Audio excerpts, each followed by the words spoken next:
চট্টগ্রামে হচ্ছে না বিপিএল। 12 জানুয়ারি পর্যন্ত চলবে সিলেট পর্ব।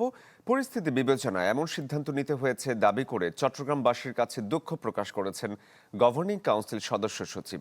সিলেট টাইটান্স উপদেষ্টার মন্তব্যের সমালোচনা এবং নোয়াখালীতে নিয়াজ খান নামে এক ব্যক্তির উপর নজর রাখছে বিসিবি। বিজলি কেবলসের স্কিন কোটেড ইনসুলেশন আগুন প্রতিরোধী। বিজলি কেবলস, নিরাপদ আজীবন। গুঞ্জন সত্যি হলো, বিপিএল এর মাঝপথে কমে গেল একটি ভেন্যু।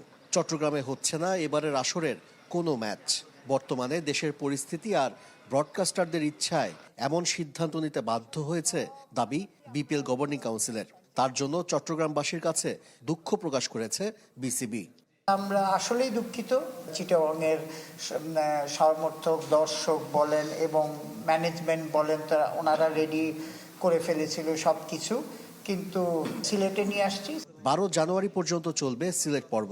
খেলার মান ধরে রাখার জন্য আরও 2টি পিচ তৈরি করছে কিউরেটররা। তবে ঢাকা পর্ব সূচি অনুযায়ী হবে কিনা তা নিয়েও শঙ্কা আছে। বিভিন্ন কারণে আন্দোলন, নির্বাচনী প্রচারণা, সভা সমাবেশের মাঝে বিপিএল মাঠে গড়াবে তো।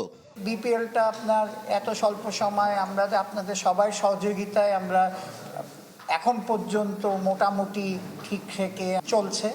সো হোপফুলি আপনাদের সবাই সহযোগিতা নিয়ে আমরা 23 তারিখে শেষ করতে হবে।